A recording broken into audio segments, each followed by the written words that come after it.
Actually, I am the tech team too today. Okay. All right, great. Okay, super. Important in this meeting. Okay. Glad to see that you are multitasking, Robin. All right. So today's session is mental health, and it's lately mental health has become a hot topic. I think certainly the pandemic made a big, had a huge influence on that. The fact that mental health is now in mainstream conversations.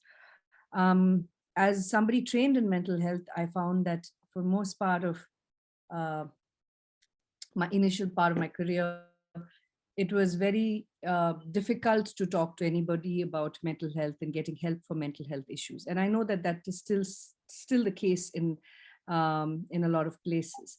But I also am very glad to see that a lot of the conversations around mental health are, um, are being brought into mainstream conversations, because these are really important. And just like we talk about physical health, if you have a toothache, you're going to go to a dentist. If you have a broken bone, you're going to go to a doctor to get your fracture reset. But somehow we don't really look for this kind of help when we're not feeling okay mentally or emotionally. um, in one of the earliest sessions, we talked about total pain. We talked about what total pain is, right? The pain and the distress that is being experienced by a patient who is living with a serious illness, um, is that much more compounded by their life circumstances. Now, I don't know if any of you read, it was in the papers, it came out maybe 2 weeks ago. I could be wrong, a little bit more than that.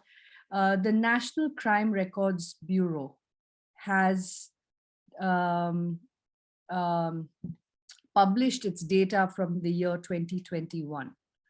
And one of the things that we found in the new report is that uh, the second largest reason for people ending their own lives is that they are living with a chronic illness.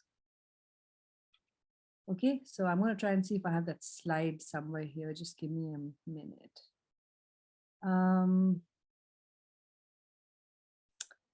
Okay, I don't have it at the moment. But so this is something for us to think about. Why is it that almost 20% of the suicides that are reported in India um, amongst people who are living with a chronic illness? And what is it telling us? Now, the National Crime Records Bureau, it's not their job to sit and analyze that data and to draw correlations between why is it that someone with chronic illness is choosing to end their lives.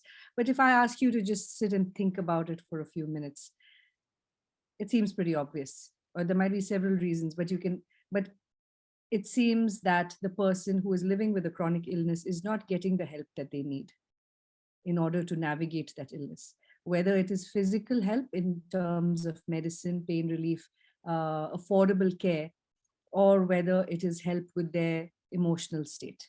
What drives somebody to end their lives when they're living with a serious health related issue? Um, this is current statistics. You can look it up, and I'd love to hear from all of you what your thoughts are on it. But for now, we're just going to go right into the mental health session. And let me just start by one second, lining up my screen, which by now all of you know takes me a couple of attempts. Okay.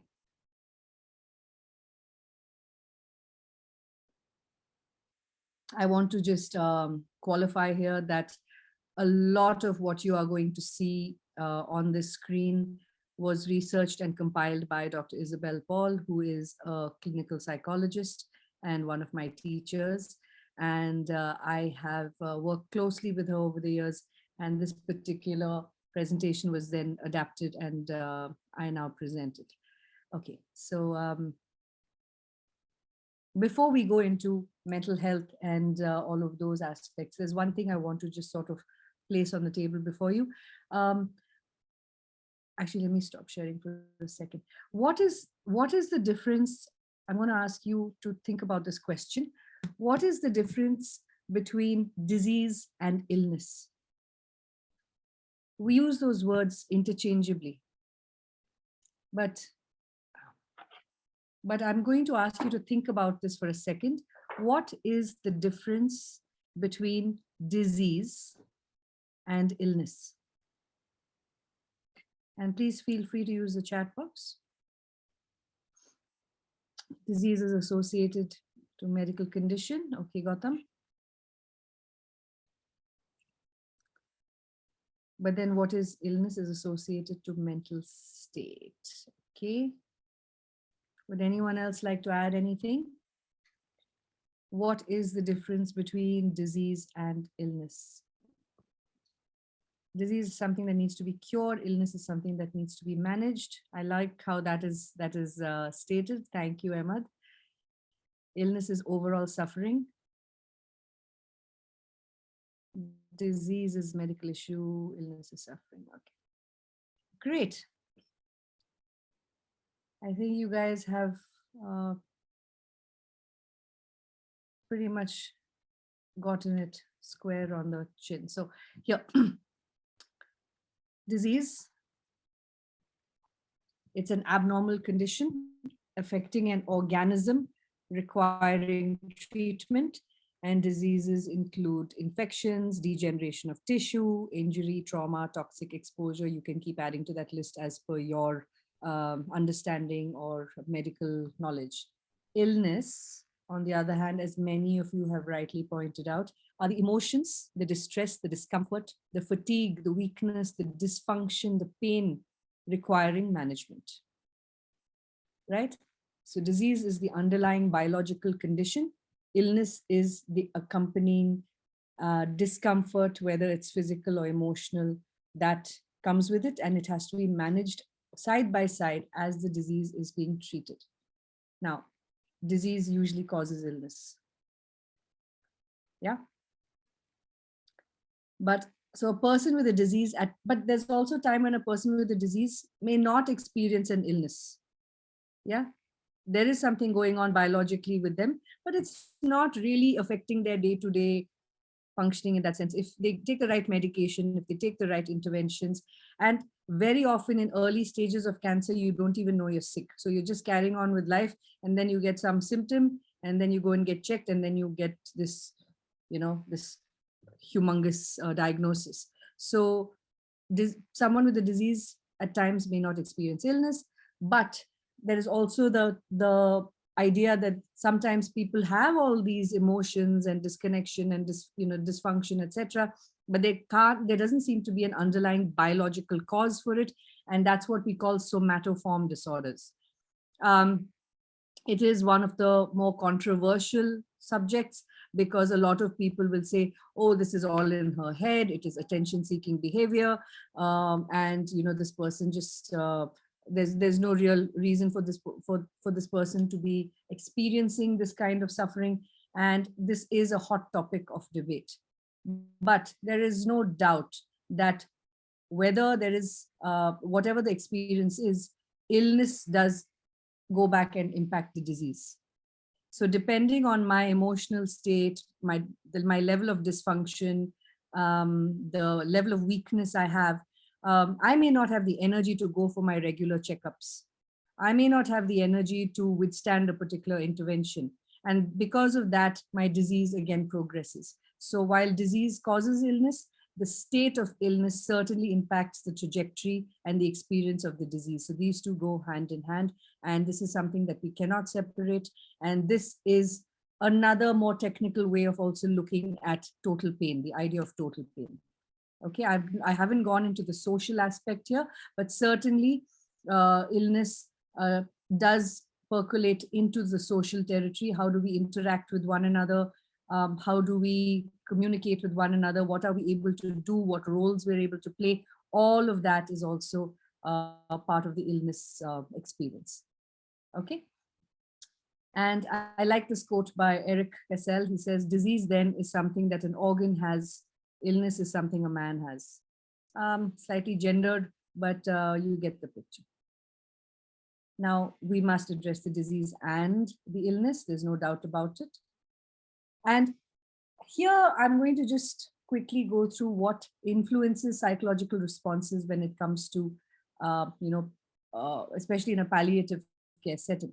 Now, there are many, many things that determine or influence your psychological response in a given situation, especially a difficult situation where you have a serious illness or a disease with and accompanying serious illness.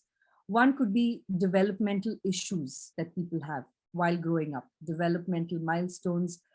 These could be biological again, these could be physical, these could be cognitive developmental issues, and so on. So the way you have, as a human being, have gone through your developmental stages and the issues that you have encountered on the way also have an influence on the response that you will have to a particular disease. What does the disease mean to you?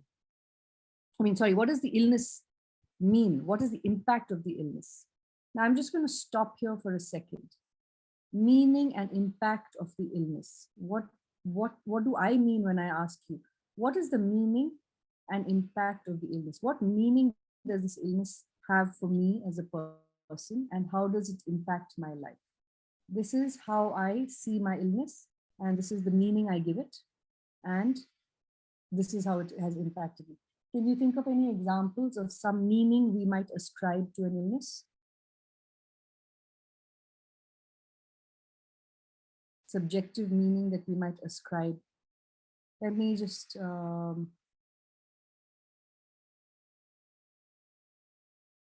give you an example.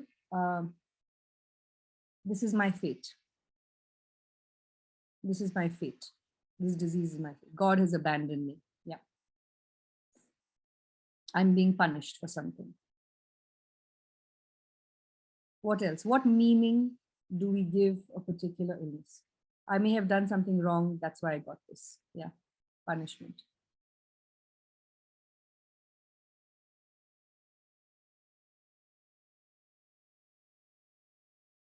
What else? My past experience influence. Yeah, my past experiences. Yeah. My carelessness. Yes. I need to learn something. Yep. So you get the picture, right? Okay.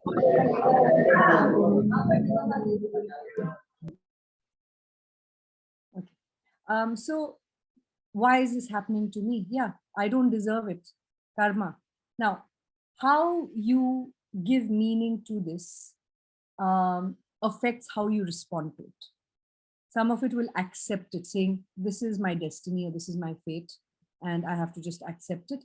And I will go through it in the way that I have to. Some might say, I've lived a long life. I'm 85 years old. And so, this is how my life is going to end. So let me handle it with grace. Some people might say, I don't deserve this, and I'm going to fight it. There might be others who, might think, okay, some people just break it down very practically and say that, this is what I was exposed to, this sort of toxin. This is what has happened to me. Now I just have to go through this. And they look at it as a very scientific thing that can be resolved. For some people, it's a puzzle that needs to be solved. So there are various meanings and the way it impacts my life. Now, if my disease or if my illness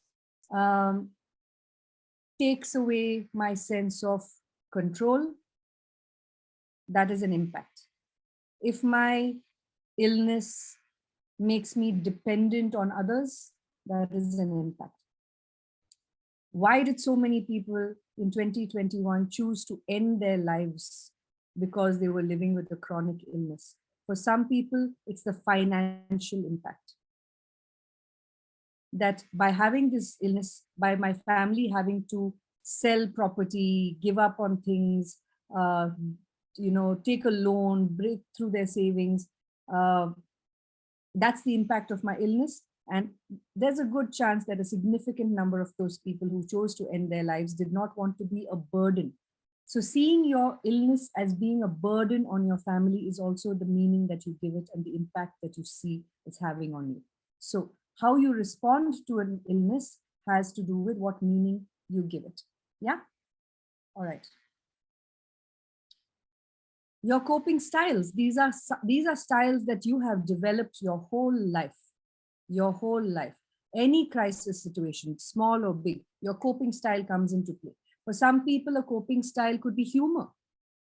Some people joke about when they're really, really stressed out, they start making jokes. That's a coping style. For some people, they immediately go into solving mode. There's always that, okay, now which piece fits together. Some people, it's research. I'm going to read everything I can about this disease, and I'm going to inform myself. For some people, their coping style is not healthy. They might, they might take to something a little unhealthy, like, I don't know, maybe they start drinking, maybe they start becoming very careless in terms, not careless, but they start taking risks, risky behavior increases. So coping styles vary for different people. And this is a lifelong set of styles that you have developed since you were very, very small. So that's ingrained coping styles in you. The impact on your sense of self. What does this disease mean to me? How does it impact my sense of self? Okay, again, I'm going to stop sharing the screen for a second. How does this disease impact how I see myself? It's not just the impact on my life, it's how does it make me see myself? There are some diseases historically that have been associated with, say, sexual promiscuity. There are diseases that are associated with lack of hygiene. There are disease, and a lot of these have proven not to be true assumptions.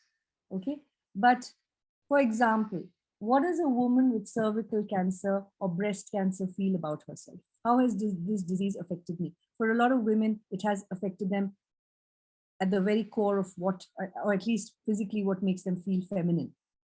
What does having a mastectomy, where you have the removal of breasts, how does that impact a woman?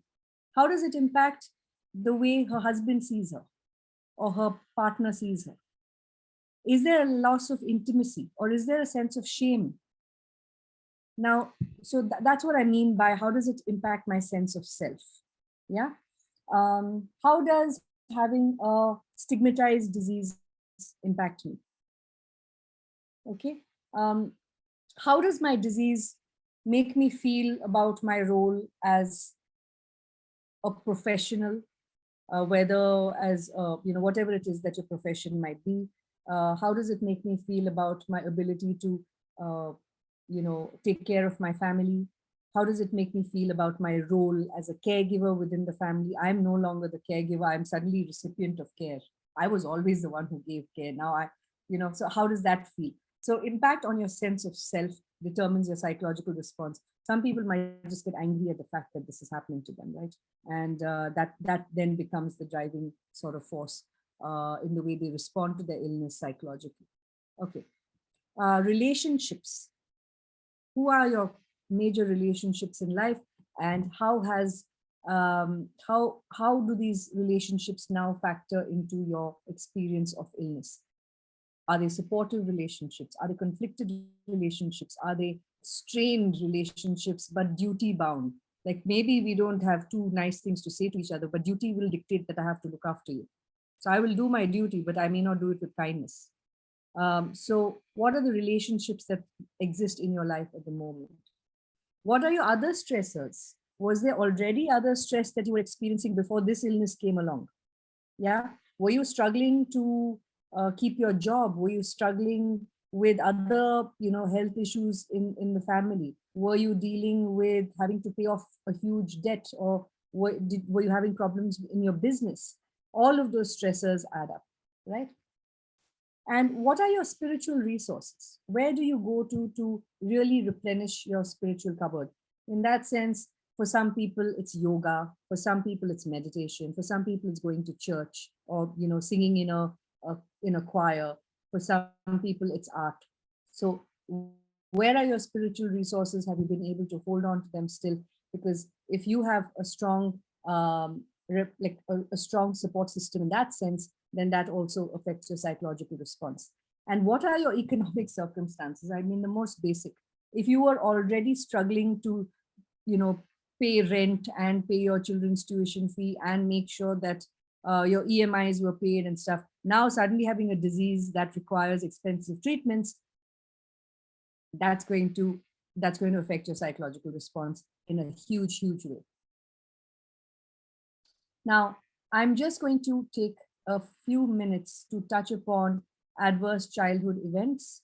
And before we go into that, I just want to stop and check if any of you have any reflections or anything to comment on what we have just talked about.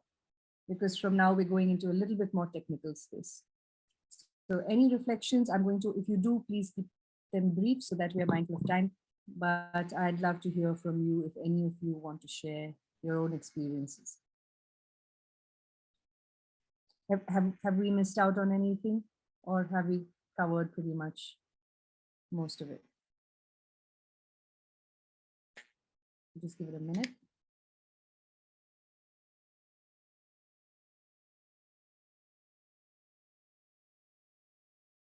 Okay, all right, so we'll move on. Now, the next section, I'm going to talk to you about what we call adverse childhood events. They're also called adverse childhood experiences. Have any of you here heard of this or are familiar with what we call them ACEs? Anybody familiar with ACEs? Adverse childhood experience or events? If you are, then you can just sort of give me a thumbs up emoji. Okay, Samir, all right. Mr. Joshi.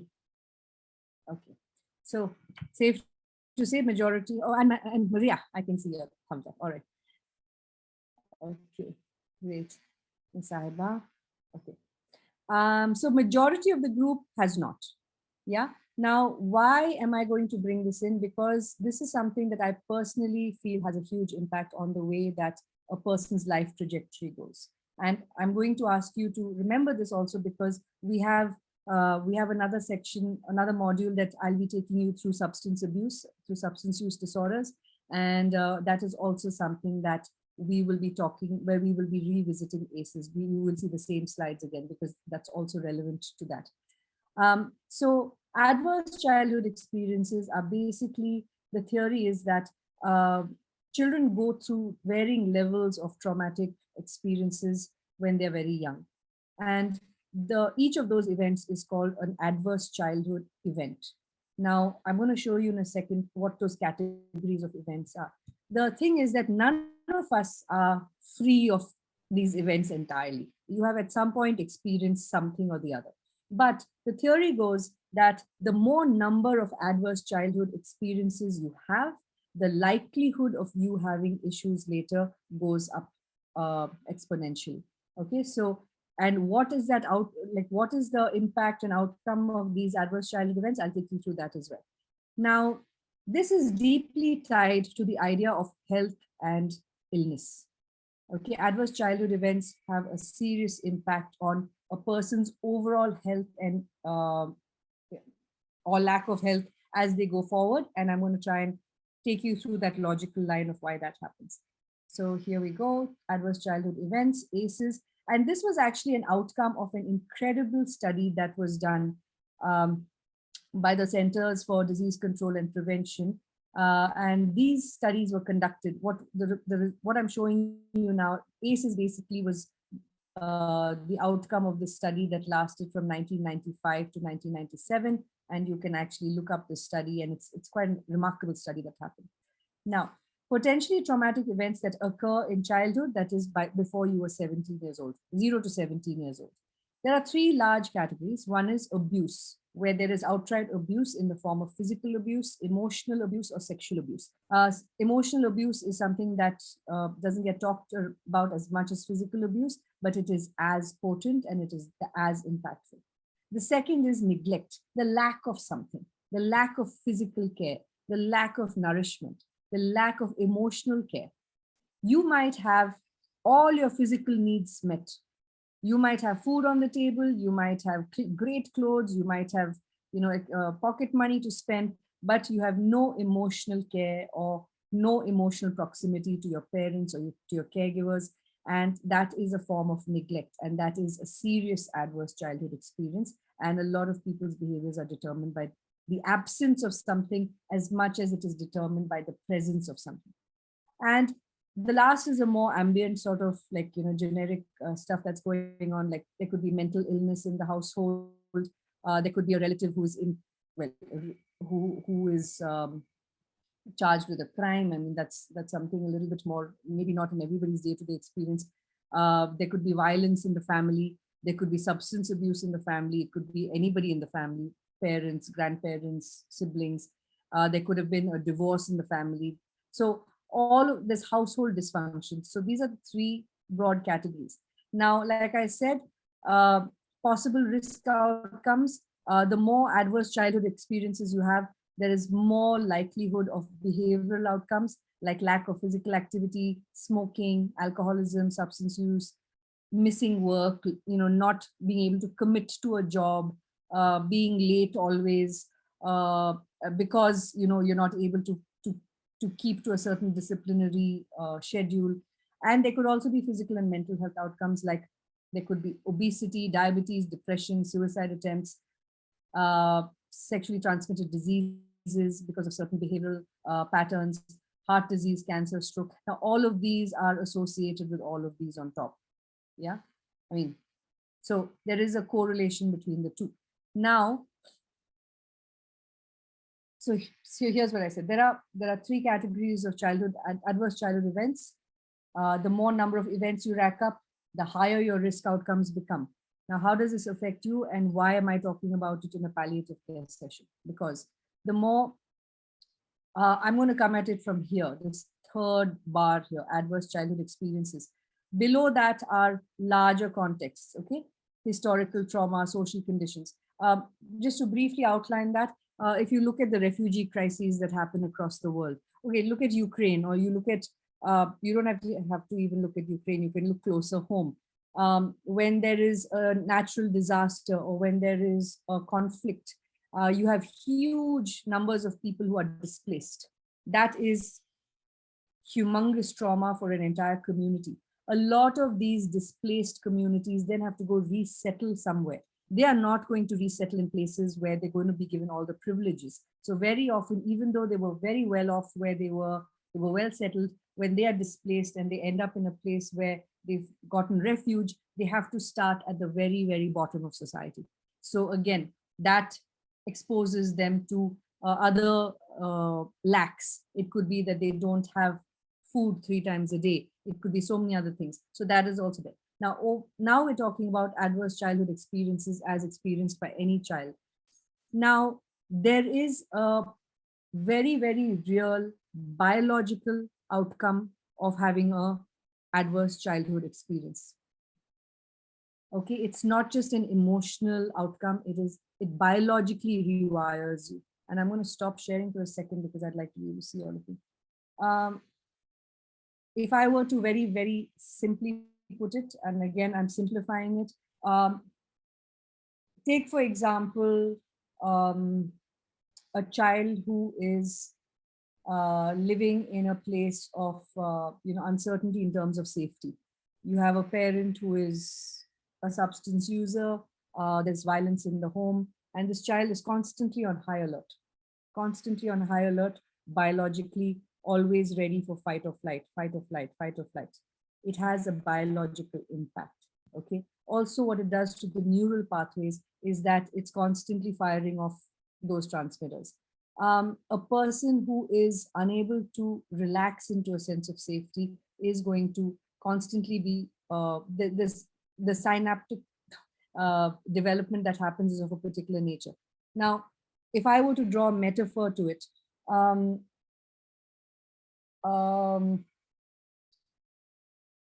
if you go to the gym and you're working out, on different days you work out different parts of your body, right? On some days it's leg day, on some days you're working on your core strength, on some days you're working on endurance, on some days you're working on cardio.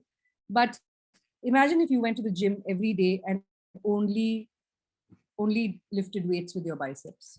If that was the only exercise you ever did, what it's going to do is that when you are in a difficult situation, you are going to rely on that part of your body to defend yourself.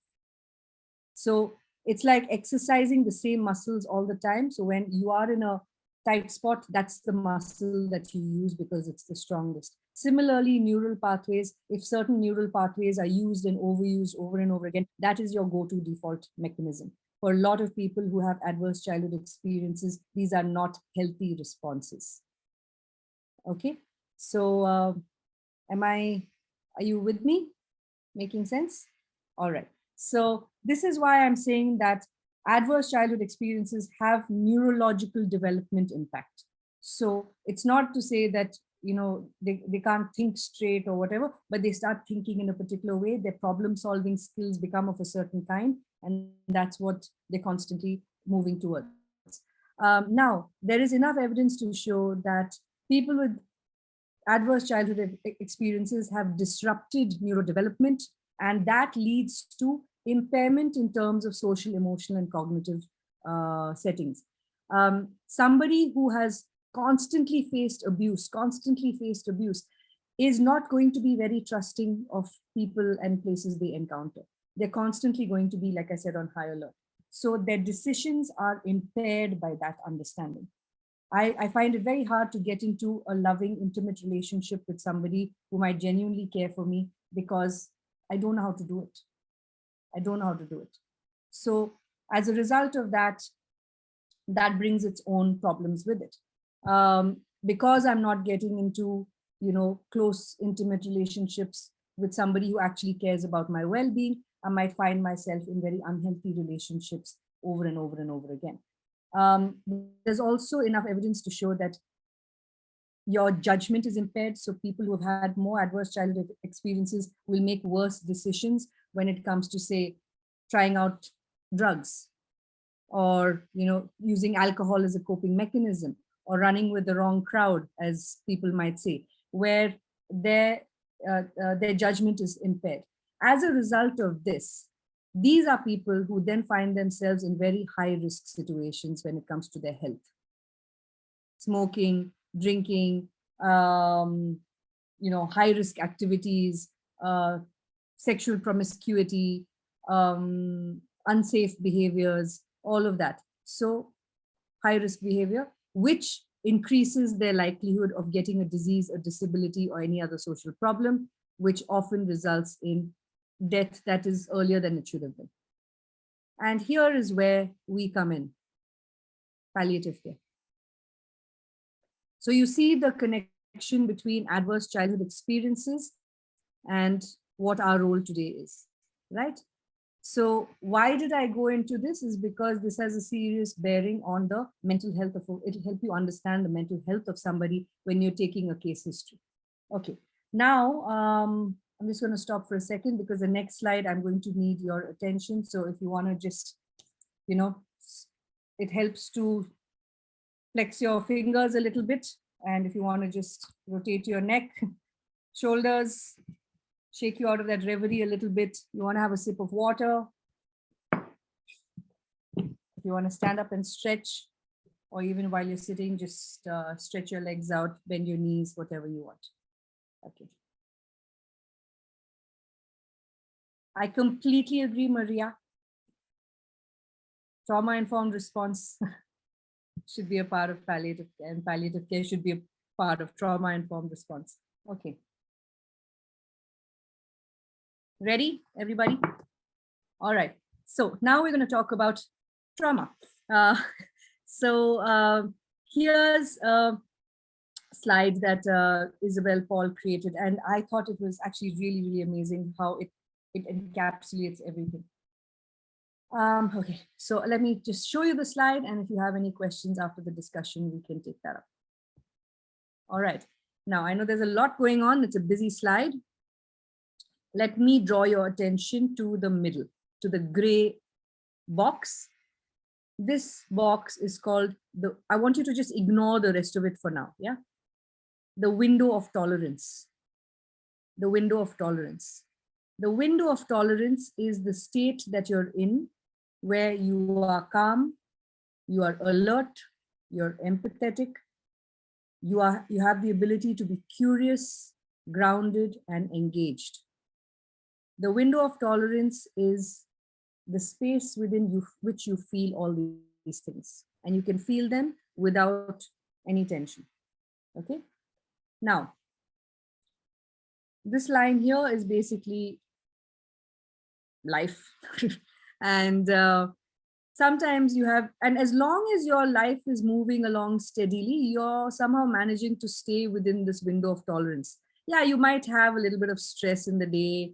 You might have, you might have some disappointment, all of that, but it's all manageable. It's all manageable. But then something happens, an event of some sort. You get some bad news. And the first tendency usually for a person when they encounter bad news is to swing upwards into a state of hyperarousal. Hyperarousal will include stuff like panic, anxiety, startled, restlessness. You might get angry because something unfair has happened in your life.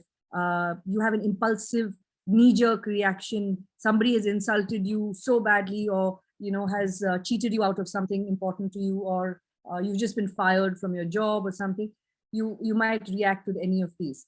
But as that initial event passes, the tendency is not to go back to your regular state, but to dip a little lower.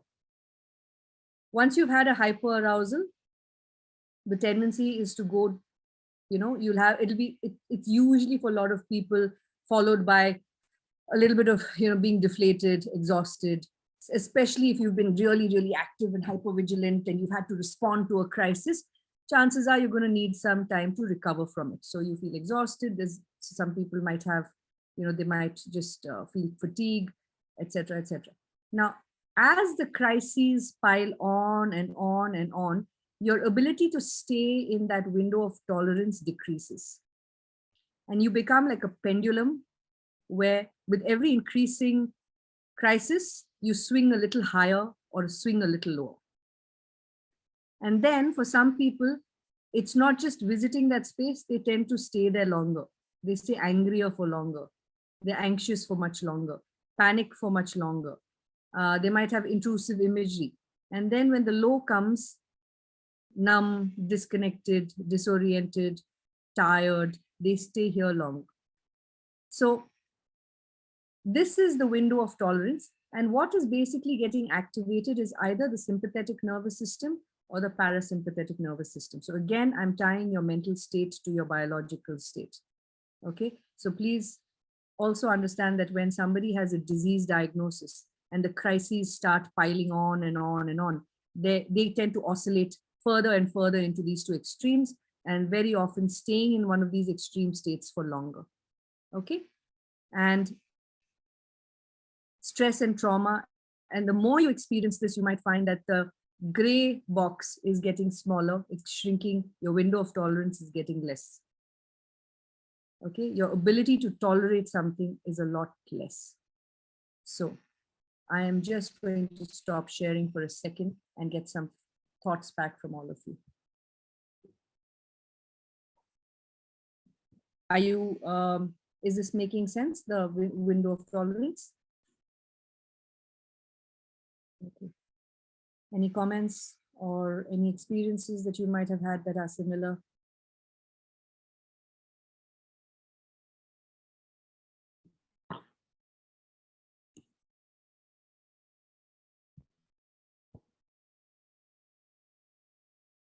Yes, Vaishali, you want to unmute?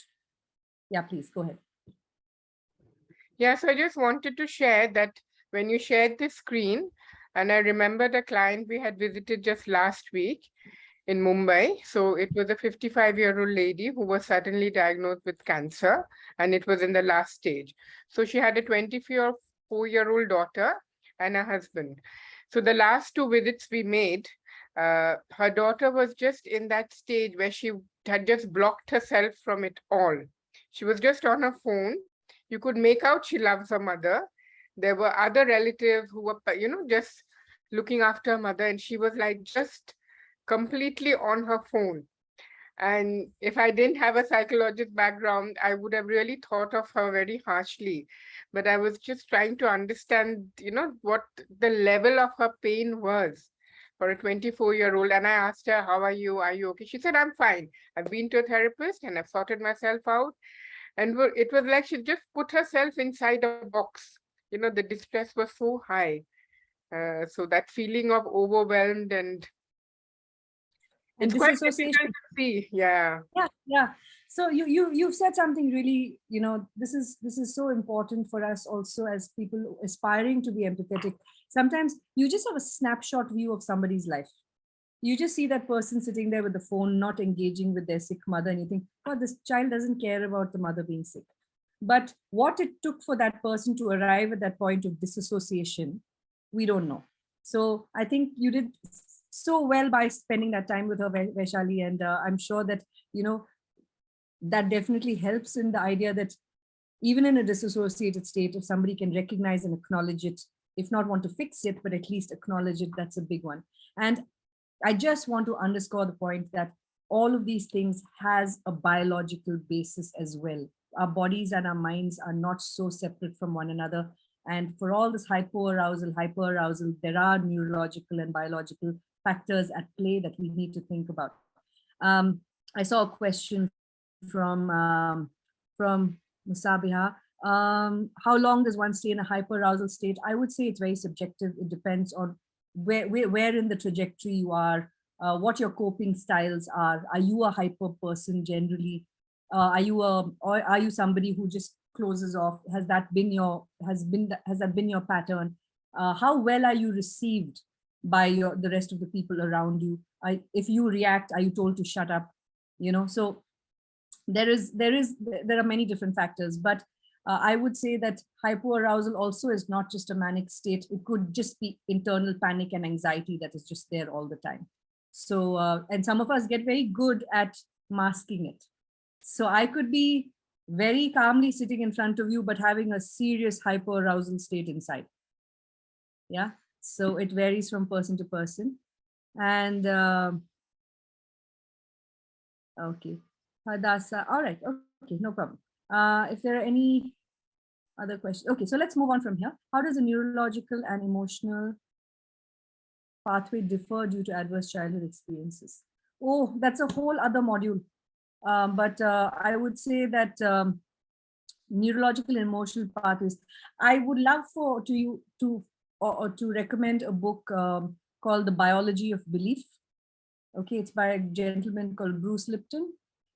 He is somebody who actually goes quite deeply into this. Now, he's also an advocate for meditation, but some of you may or may not agree with it. But he is a scientist who went into this whole, he took a deep dive into the study of neurological changes brought about by adverse events. And he, not necessarily childhood adverse events, but just generally going through life.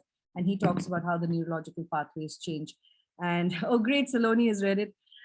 So yeah, I'll put it in the chat box. It's called The Biology of Belief. Oops.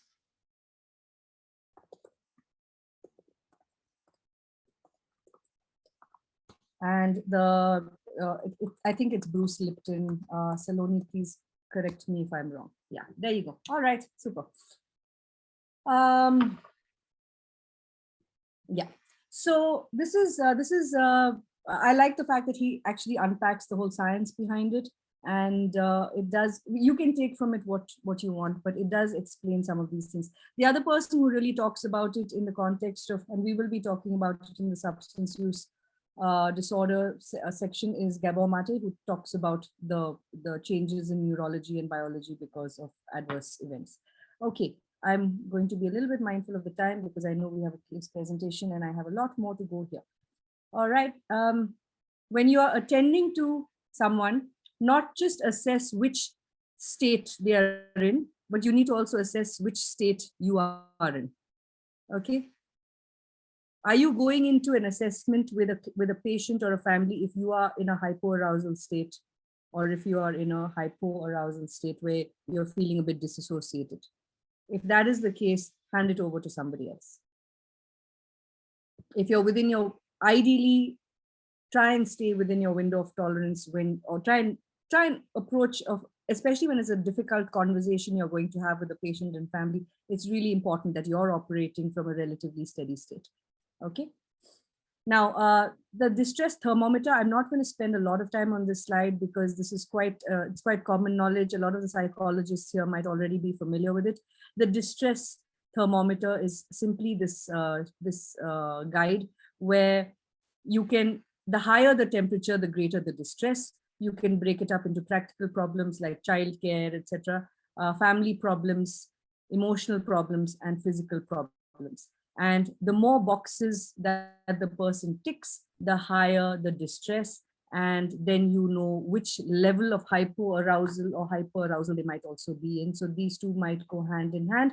This is also a great way to figure out total pain. Okay. Now, common illness-related mental health conditions seen in palliative care, the most common are anxiety, complicated grief, depression, delirium, and trauma. And I'm just going to talk to you today about anxiety, depression, and delirium because there's a whole other module on grief and bereavement that I will be doing with you. And we will be talking a little bit, we've already talked a little bit about trauma. So I'm just going to talk to you about anxiety, depression, and delirium. Now, anxiety, as most of us have experienced, everybody has experienced anxiety. I don't think there's a human being in the world who has not experienced anxiety at a point in time of their lives. And it is an intense, excessive, and persistent worry and fear about routine everyday situations as well.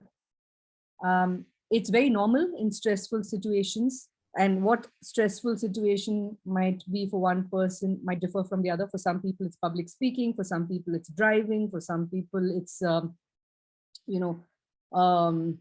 having guests come over for lunch and so they have to cook. So it could be various situations that trigger anxiety in a person, and it is absolutely normal to have an anxious response when you're faced with a stressful situation. For some people, it might be getting called to their child's school by the teacher and being told that their child has been misbehaving. So now this anxiety becomes problematic when this regular response to a stressor becomes excessive. The anxiety becomes overwhelming. It starts becoming all consuming. It starts interfering with daily life. And these anxiety events happen too frequently or with like unusually high intensity. Now, the response to a certain stressor is much more intense than it should be. The person is responding with more and more anxiety, more and more frequently. I want you to, again, think about the window of tolerance where I said it's like a, sometimes you start oscillating faster and faster between the two other windows. So obviously something is getting compounded there.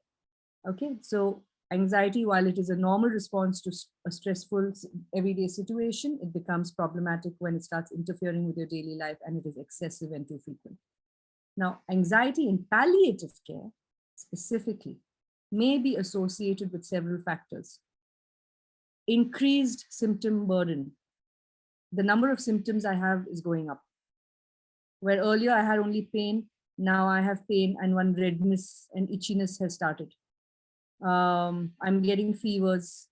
I'm having some little bit of body ache. I start feeling nauseated. So increased symptom burden causes anxiety. Another one is I have to go for a medical procedure. How many of you are absolutely calm going to a dentist? I'd really like to know. Yeah, or maybe going in for a root canal.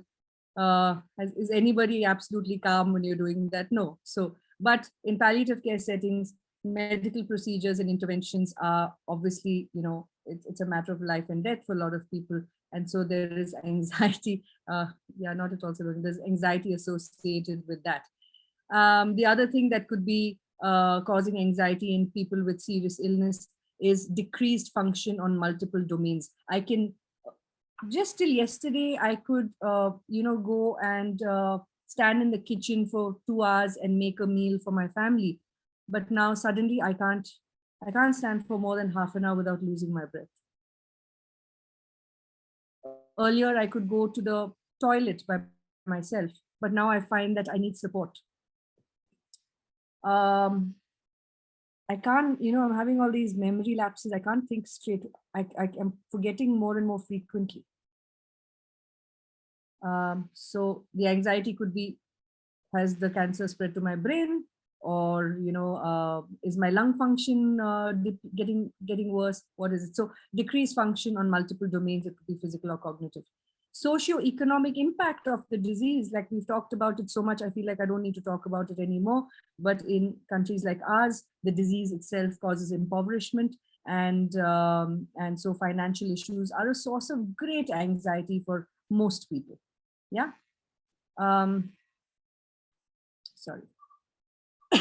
Again, loss of roles and autonomy. I don't have any control over the decisions people are making on behalf of, on my behalf.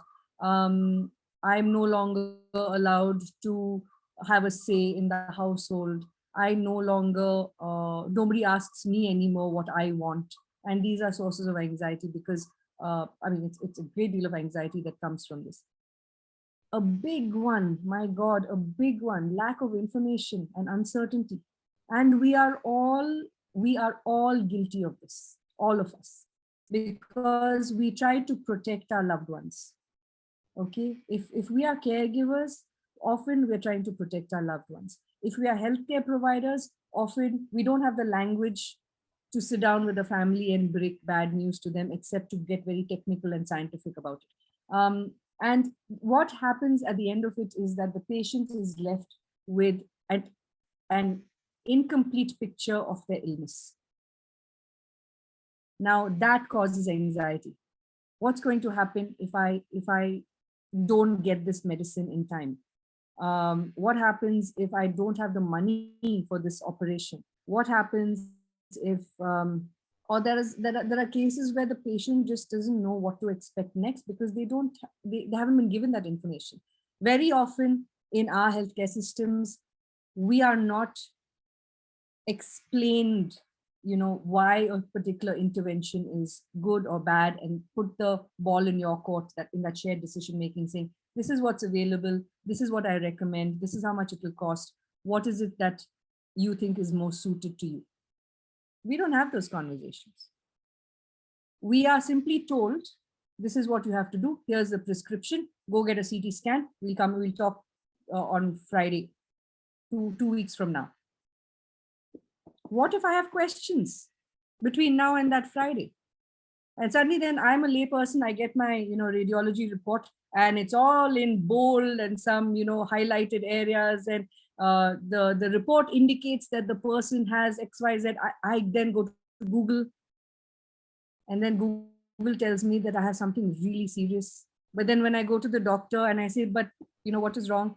You don't have to worry about that, madam, I'll take care of it. You don't have the information. So it might seem like you have the information, but you don't. So that is a source of great anxiety for a lot of people. And we are all, like I said, complicit in that sort of information or lack of information network. Okay, decision making and determining goals. If I don't have information about my disease, how can I expect to make goals and make decisions, to set goals and make decisions? How do I know how much time I have? How do I know what my capability is going to be 6 months from now? I can't plan anything. Can I plan to travel to go and see my sister who lives in another town 3 months from now if I don't know what my condition is going to be at that point? So goals of care, determining, making decisions, all of this is impacted, and not being able to do that with certainty is a source of great anxiety for a lot of patients and their families. And isolation as a result of disease, either because you can no longer move around and meet other people, or because other people are starting to avoid you, or because you have a disfiguring illness or a stigmatized illness, that is a source of great anxiety. And of course, guilt. I asked you in the beginning, what is some of the meanings that we ascribe to our illness? And some of you said karma. Some of you said it's the consequences of my actions. So there might be guilt. I brought this upon myself. If only I had gone to the doctor when that first symptom had shown up. So that is also a source of anxiety. Okay. And the future. The future is a source of anxiety for any patient with a serious illness, because I don't know what the future is going to hold. Not for me, not for my family. Now, how does anxiety manifest? It manifests as headaches, as insomnia. Heart is racing and pounding. For some people, it results in erectile dysfunction, sexual dysfunction, low sex drive, fertility problems. Women, missed or dysregulated periods, tense muscles, and you can feel like, for a lot of people, you start getting knots in your shoulders, knots in different parts of your body. Your immune system starts to waver. For some people, it's your appetite, it's your stomach, it's your digestive tract. And for a lot of people, their breathing gets affected. So this is a regular healthy person, their response to anxiety is all of these things. So you can imagine for somebody with a serious illness, what more can go wrong? Okay, so there are physical manifestations. There is also cognitive manifestations. This is one of my favorite cartoons, Anxiety Girl, who's able to jump to the worst conclusion in a single bound. This pretty much describes anyone who has serious anxiety. You will jump to the worst conclusions when you're thinking about something. Racing, intrusive thoughts, recurring thoughts, negative or self-critical thoughts, recurrent images of harm to the loved one. It could be the caregiver that you're thinking about. It could be it could be for yourself. Cognitively, you're also, you approach things with a sense of fear. You're not quite certain, you're not feeling safe. And for a lot of people, anxiety does cause forgetfulness. You might forget small things which you like. It could range from you forgetting to pick up your keys to walking into a room looking for something and forgetting what you're in the room for. For some people, it's forgetting names or things that they're very familiar with. Difficulty making decisions, even for the most clear-headed ones of us, when we are anxious, again, because we have racing, intrusive, negative thoughts. Okay, should I do this? No, but what if this goes wrong? Okay, so maybe I should do this. Oh no, the last time I did that, this happened. So you start, doubting your ability to make a decision properly, and therefore you don't make those decisions.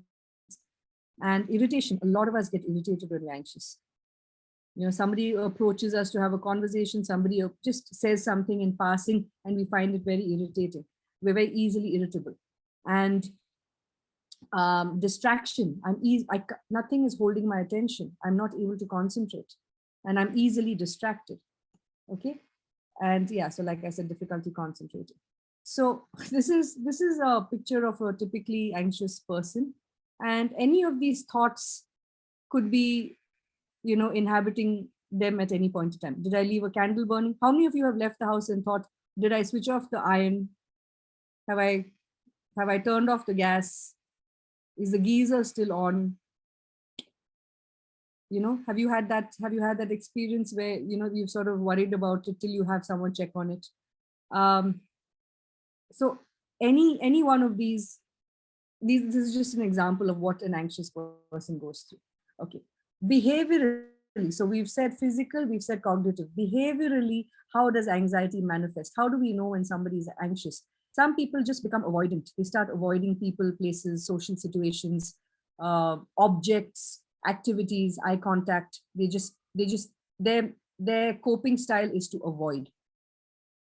There are some people who become compulsive, where they're constantly checking things, where they constantly, they feel like they become almost superstitious in, if I do this, then it's fine, it take care of my anxiety. A lot of people show stuff like, biting of nails, picking of skin, picking at a scab, those kind of things where they physically also, you'll see, there are some people who have very giveaway tendencies in their behavior. So you'll find that they're clenching their hands and wrists like that. So just think about it. You'll find that these are also some behavioral patterns that are quite common. And also clenched jaw, twitching, fidgeting. Somebody who usually stays quite quiet is suddenly talking a lot to everybody. Tendency for perfectionism. Perfectionism is just another form of control. I'm losing control over my life, so now I want everything done perfectly. And rapid speech. Rapid speech is a telltale sign. It could be some of us just talk fast all the time, but it could be a telltale sign in anxiety as well. Okay. And in a palliative care setting, this is a very, very important slide. When you are assessing somebody for anxiety, please make sure that you work with the interdisciplinary team to ensure that the patient is not in pain, there is no delirium that has set in, the patient does not have dementia, there is no current substance use going on.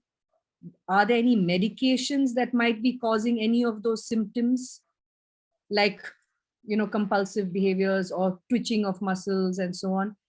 And is the disease worsening? Is the disease worsening itself a source of anxiety? Okay. So again, I'm going to say this.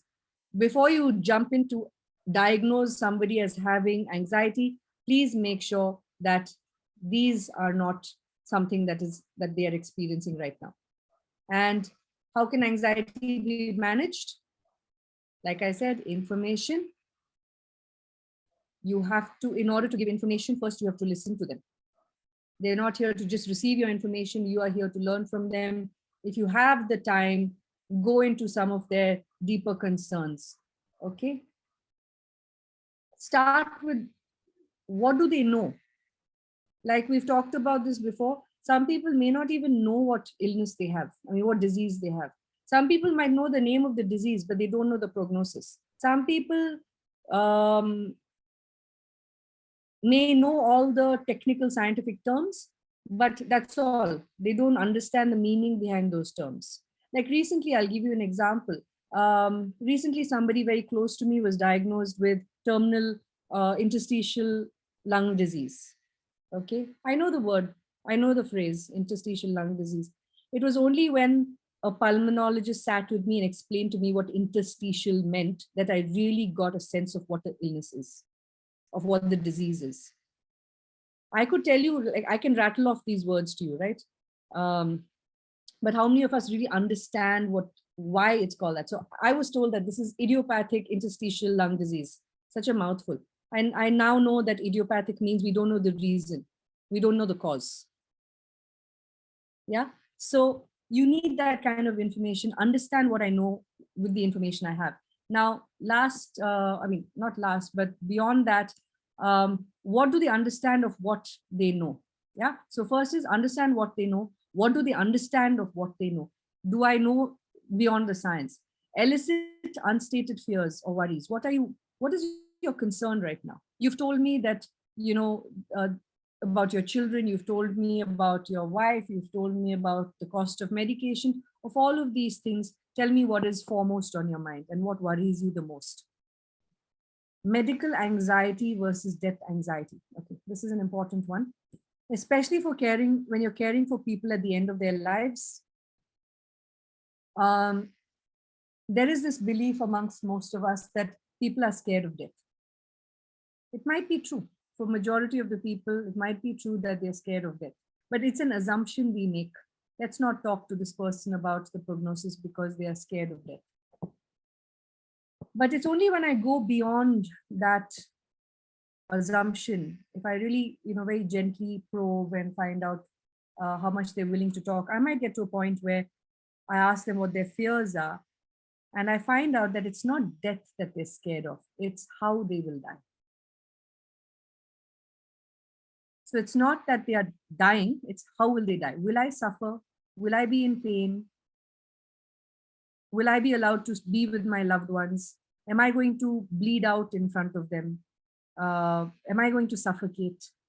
And that's when you have the opportunity to sit with them and actually answer those questions in a way that takes their anxiety away. No, we have medication for pain control. We will ensure that you are able to be with all your loved ones.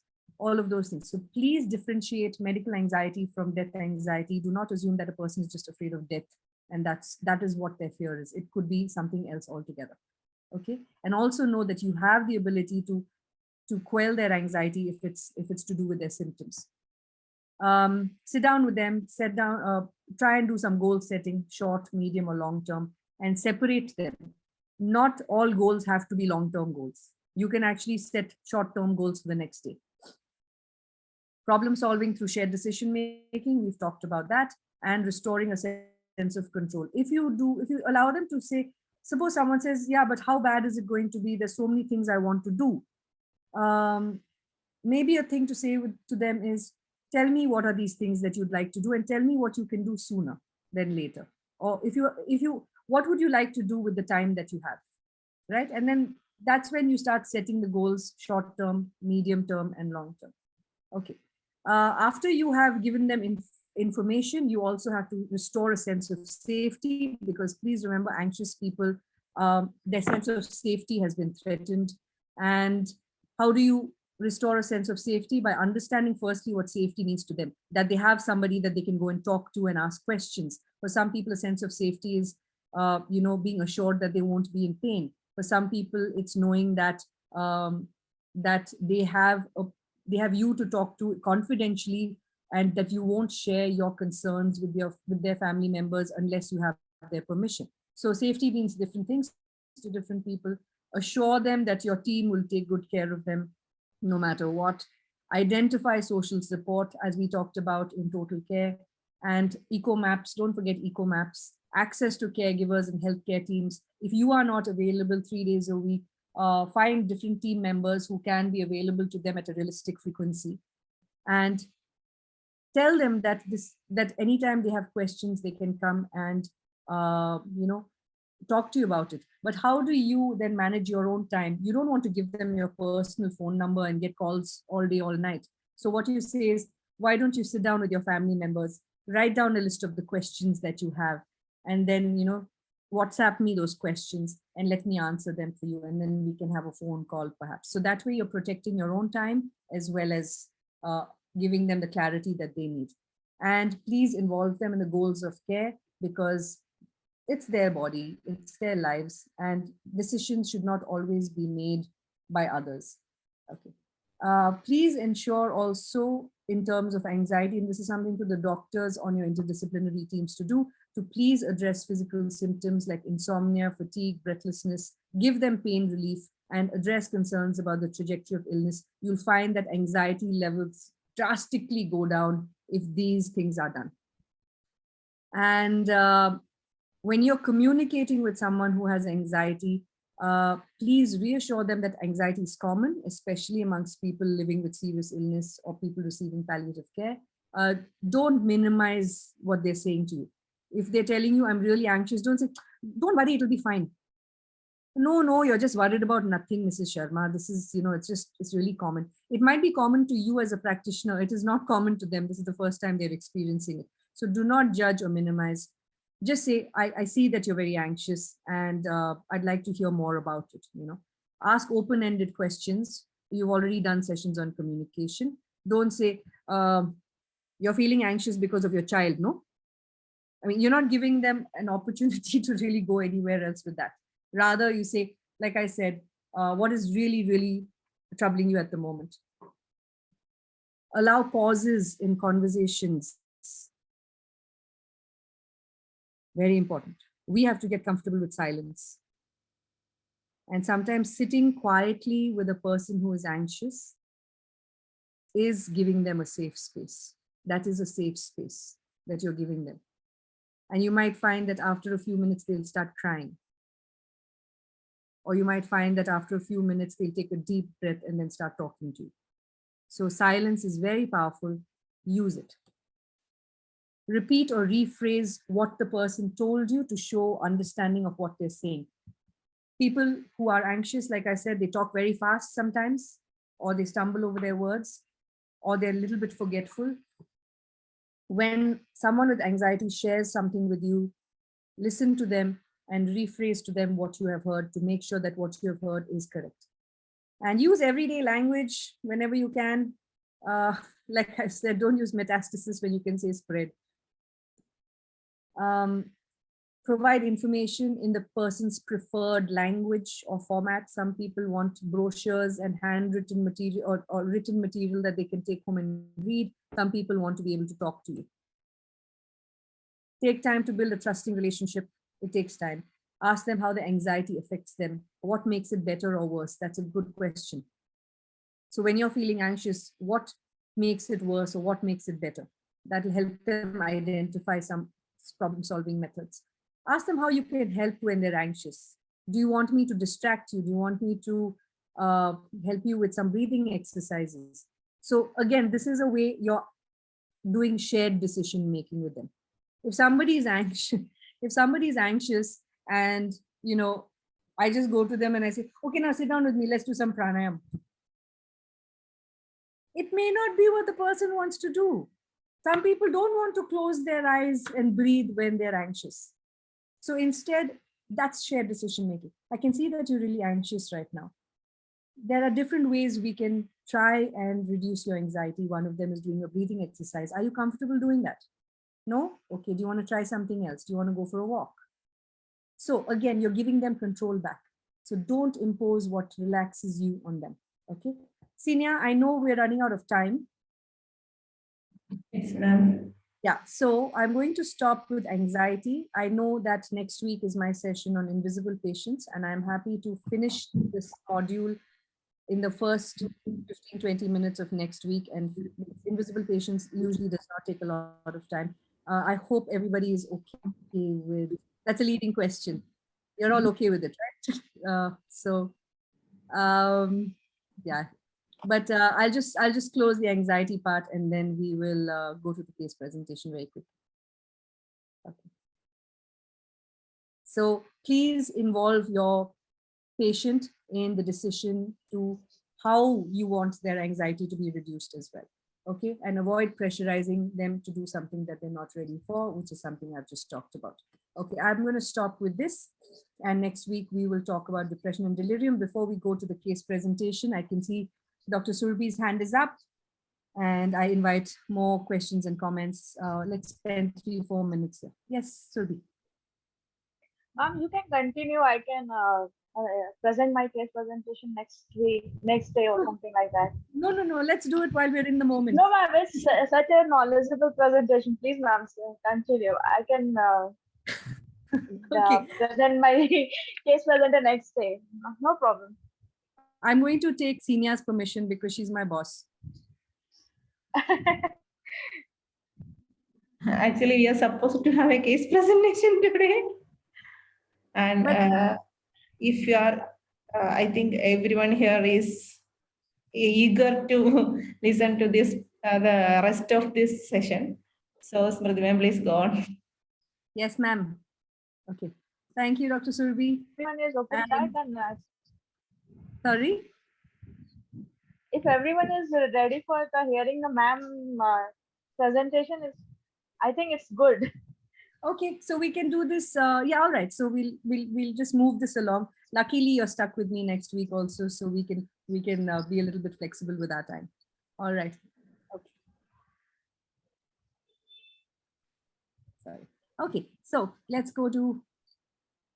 Okay, let's take a deep breath before we dive into depression. Okay, so we finished anxiety, we finished trauma. Deep breath, everybody. Some stretches and some circulation, and then let's talk about depression. I find it very difficult to we talk about grief and bereavement and depression and death and dying, especially after lunch. So it's not the easiest topics to tackle. Okay, so also what we do is, let's also remember where the tension is. Are you clenching your jaw? Unclench it. Sometimes you might find that your tongue is at the top of your mouth. Drop it down. Okay. And for some of us also, our eyebrows become like this when we're focusing. So you might want to, yes, physically release some worry lines. And let's now get back and talk about depression, which is not an easy topic. All right. So I have actually deliberately broken these sentences into this horrible grammatical structure, but it's just to sort of take out the key elements from this definition. I want to put important aspects of the definition into different lines. One, it's a common mental disorder characterized by persistent sadness and lack of pleasure and interest in previously rewarding or enriching activities. It can also disturb sleep and appetite, tiredness, and causes tiredness and poor concentration is common. Okay, so this is a WHO definition. It's common, it's persistent sadness, lack of interest, and has physical manifestations. Okay, and I find that depression is a word that is just thrown around so easily. Ah, that person is depressed. Yeah, what's going on? Oh, that person is depressed. It does a disservice to the person we're talking about, and it is a disservice to the clinical definition of depression as well. Okay, depression is a serious thing, and we have to be careful about how we use that term to label people. Now, in palliative care, it is common, and estimated prevalence ranges from 24% to 70% in different populations. That's a wide range, but it exists. You'll find more about this in the study that's there in the bottom of the page. Palliative care leads to decreased quality of life. I mean, that's a no-brainer, we know that. And it may lead to a desire for an earlier death. Again, I'm coming back to the National Crime Records Bureau. How many of those chronically ill patients who chose to end their own lives were depressed? Okay, and depression is associated with increased pain and fatigue, reduced treatment adherence, poorer prognosis, and a higher mortality in a range of physical illnesses. Increased pain. When you're depressed, your pain feels worse. Your fatigue is worse, because fatigue, lack of interest, all of those things are part and parcel of depression without an underlying chronic illness. When you have a chronic illness, it exacerbates some of the more distressing symptoms. If I'm depressed, I find it very hard to get out of bed and do anything. And so if I have to take tablets 3 times a day, yeah, I'll just take it later. I won't take it now. I have to go to a doctor for an appointment, I'll go tomorrow. So those kind of things. Now, that last point, especially about associated with increased pain and fatigue, it's a vicious cycle. If you're depressed and that's leading to all of this, chances are it's going to make you more depressed. So it's a very vicious cycle. Good palliative care. And what is good palliative care? Pain control, distress symptom control, understanding through the eco map what the social support system is, just sitting down with the patient, treating them like a human being and asking them, what is it that concerns you right now? Tell me about it. Tell me your story. That in itself is a key strategy for preventing depression at the end of life. Most chronically ill patients, or most patients with advanced illness, do not receive good palliative care. Okay, and so there is the loss of connection that depression makes you feel. In a lot of cases, palliative care is able to bring that back into the patient's life as well. Okay, now if I'm not being able to make decisions for myself, if my autonomy has been taken away from me, if my dignity has been taken away from me, I'm going to be depressed. But if it is restored to me in some way or the other, chances are that I start feeling a little less burdened by depression at that point.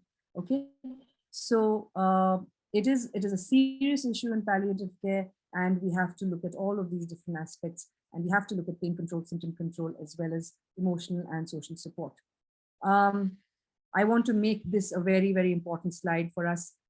Please make a differentiation between grief and depression. I will be talking to you more about this in our grief module, but I'm just going to go through this. Is there anybody here who, just to help me out, wants to read out the grief box? Does someone want to just unmute and read these points out for me, please?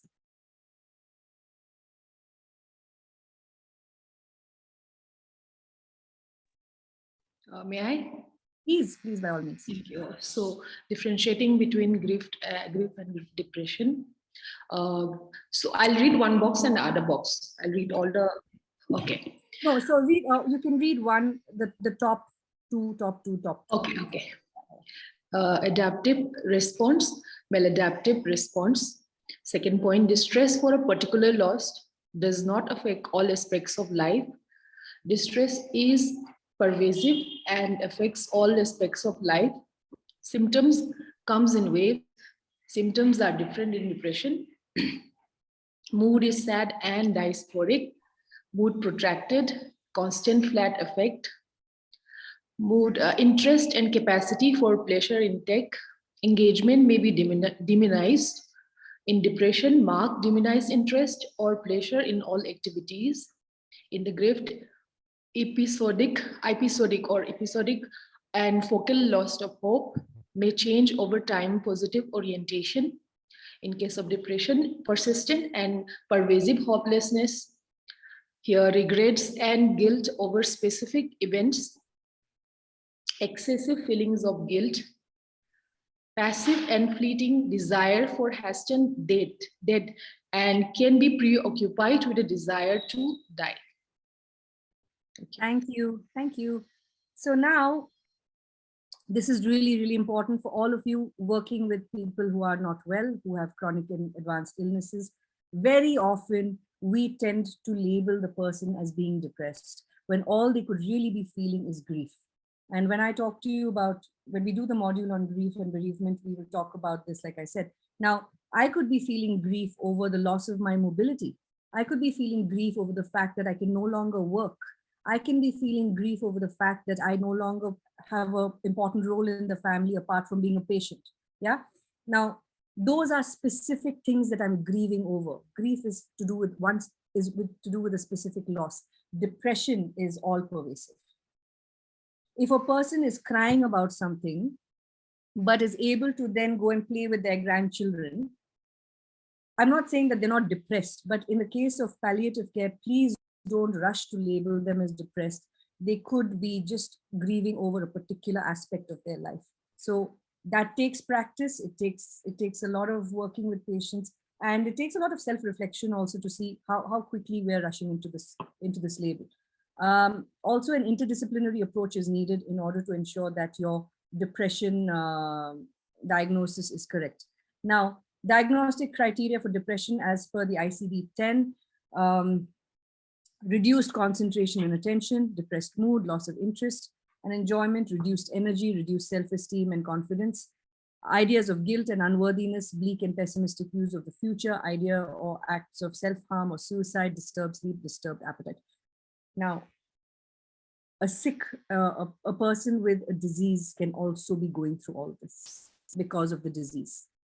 So it's very tricky. It's very, very tricky. And the challenges that we have in palliative care is that sometimes it is underdiagnosed, because a lot of when I say underdiagnosed, I don't mean just somebody in passing saying, hey, that person is depressed. That's not a diagnosis. That is a labeling, which is very different. A diagnosis is when somebody who understands depression sits down and assesses the person for depression and says, okay, this is the criteria you have met, you have depression, this is the treatment. That is what I mean by diagnosis, not somebody saying, that, bed number 6, Mr. Khanna is depressed. It's not that. So underdiagnosed due to the widely held sentiment that depression is normal. When somebody is at the end of life, of course, they're going to be depressed. They're not going to be happy. So leave it, chodo. Let's deal with the other stuff. Hypoactive delirium and poorly controlled pain can also be misdiagnosed as depression.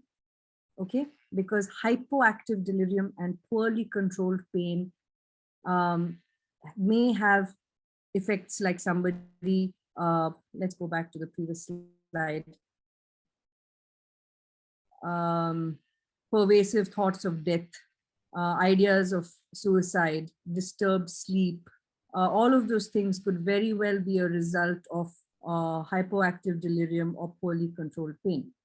Adverse effects from commonly used medication can have side effects that mimic depression. Whether they're steroids, whether they're cancer treatment drugs, so many can actually induce depression. So please make sure that you talk to the physicians on your team to see, are any of these medications currently in use, and rule that out first as a possibility before you diagnose them as being depressed. Okay. Lack of energy, changes in appetite and body weight, impaired concentration, sleep disturbances are common manifestations of medical illness. So when somebody is really, really unwell, These kind of things can happen, which map very closely to depression. Big one, time constraints, lack of skills, or personal discomfort may prevent a palliative care professional from exploring a person's distress out of fear that such discussion may cause the person to become more depressed. And I don't have the skill to get them out of that depression. I don't know how to have this conversation.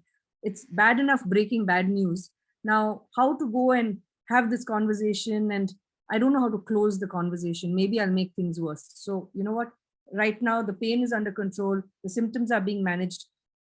Let's just go with that. I hope that this person starts feeling better. It's common. It's common for us all to feel under-equipped to have this conversation. Now, this is especially for the counselors and the psychologists here. Please do the interview in person. You can use the mini international neuropsychiatric interview. You can find that online. You need to assess the severity of the symptoms. How long does it last? And what is the level of impairment?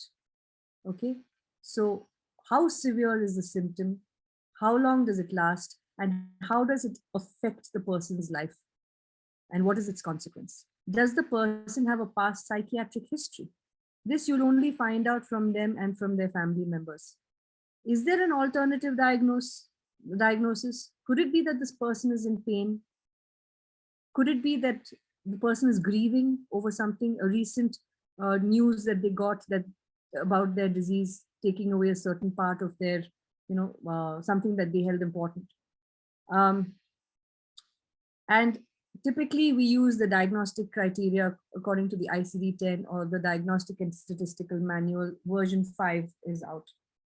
Please use validated assessment scales. Don't just go into it intuitively.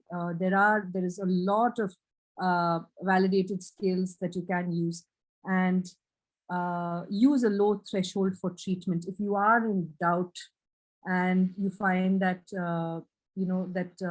they are ticking most of the criteria, then put in a treatment plan in place, but please work with the interdisciplinary team about it and ensure that they're not taking medications that are causing side effects. Okay. And I'm very quickly going to go through delirium. It's not something that I'm going to spend a lot of time on. Delirium is basically a state where the person is having an episode of a changed mental status, or they might have hallucinations. Now, how do you screen for delirium? If there is a sudden change in mental status, suddenly they're talking to you normally, all of that, or as normal as can be, and suddenly they seem confused, they're disoriented, they might have some hallucinations, they might think that they are somebody else, from the person's baseline. So last known stable level of function. When I say baseline, when you last met them and they seemed relatively normally functioning, acute shift from that. And does this change fluctuate during the day? Does it change in the course of the day? Does it tend to come and go, or does it increase or decrease in severity? So this acute shift in mental state, does it change through the day? Is it vastly different from when you first knew them, when they were relatively normal? And how often does this change take place? Has the person had difficulty focusing attention, for example, and being easily distracted, or having difficulty keeping track of what was being said, like something that they would normally quite easily understand, they're not being able to focus on it, they're not being able to absorb the information? Is the person's thinking disorganized and incoherent? Rambling, irrelevant conversation, unclear, illogical flow of ideas, unpredictable switching from subject to subject? Or overall, is the person's level of consciousness anything but alert? They could be hypervigilant, where they're overly sensitive to stimuli, easily startled, or they could be lethargic, drowsy, but easily arousable, or they could be stuporous, difficult to arouse, or they could be comatose. So anything but alert. Now, when you're screening for depression, you have to say yes to 1 and 2, plus one of these 2. I want to repeat that. When you're screening for delirium, this has to be yes, this has to be yes, this or this has to be yes. and then you arrive at a positive screening for delirium. Okay, and again, you're going to need to, I've gone back to screening for depression. During the past month, have you been bothered by feeling down, depressed, or hopeless? During the past month, have you often been bothered by little interest in doing things? Yes to either of these questions is considered a positive screen. So delirium and depression, we've done the screening. And very quickly, you can do CBT, there's group therapy, there's couples therapy, supportive psychotherapy. When you need to, please bring in a psychiatrist, because some of these conditions cannot be treated with just non-pharmacological interventions. So just 2 minutes over time. But I'm just going to sit with the group. Those of you who are, you have other engagements and you need to leave, please do so. It's absolutely fine. We'll use a little bit of next week's conversation time anyway to hear from Dr. Surbi and spend a little more time on this. But if some of you want to just stay on for a few minutes and just unpack this very heavy session, you're also welcome to do that with me. So I'll stop with that. And before you leave, I'm also going to encourage you to not just do the feedback link that Tina is going to send, but also a feeling word in the checkout box. So just to make sure that all of you who are leaving from the space are not triggered or disturbed in any way. Thank you. That's very kind, Maria.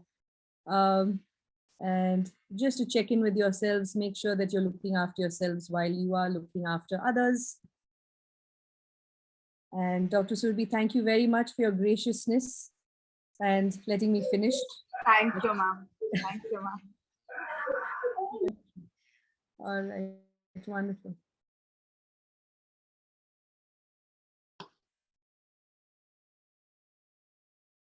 Okay, all right.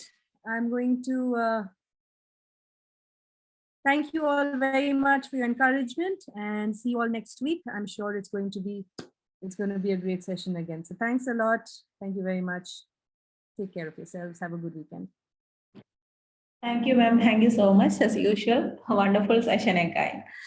All of you have shared the feedback link with you all. Smriti ma'am already mentioned about it. Thank you, ma'am. Thank you all for joining us today. We'll see you on the next session. Bye-bye.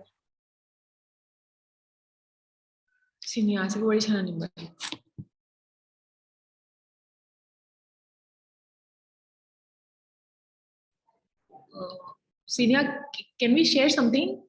This is Yes. Yes, Sina, actually, both of us, Dev and me, Okay.